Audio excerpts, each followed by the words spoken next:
ঘোষণা দিয়েছেন। ক্ষমতায় গেলে নারীরা ঘরে সময় দিলে সম্মানিত করবেন বলে জামায়াত বলেছে। জামায়াত ক্ষমতায় গেলে নারীরা শুধু নারীদের সামনে নাচতে পারবে সেটাও বলেছে।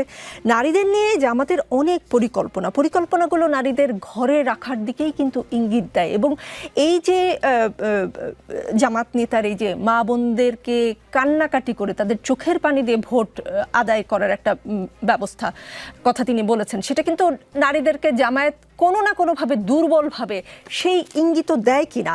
এবং এই যে জামায়াত ক্ষমতায় গেলে নারীরা কি করবে, নারীদের কাছ থেকে কেঁদে কেটে ভোট, নারীরা নাচতে পারবে কিনা, জামায়াত ক্ষমতা গেলে পুরুষদের নিয়ে ভাবনা কি সেটা তো কোথাও শুনি না মির্জা গালিব। ধরেন কোনো পরিবার যদি চায় পুরুষটি বাচ্চা লালন পালনের জন্য ঘরে থাকবে, নারী বাইরে কাজ করবে, তাহলে পুরুষটির জন্য, নারীর জন্য তো সম্মান দেবে, এটা আমি নিজেই বলেছেন। পুরুষটির জন্য জামায়াতের কি সম্মান থাকবে, অবহেলা থাকবে, নাকি বট বাহিনীর আক্রমণ থাকবে, নাকি কোনোটাই থাকবে না?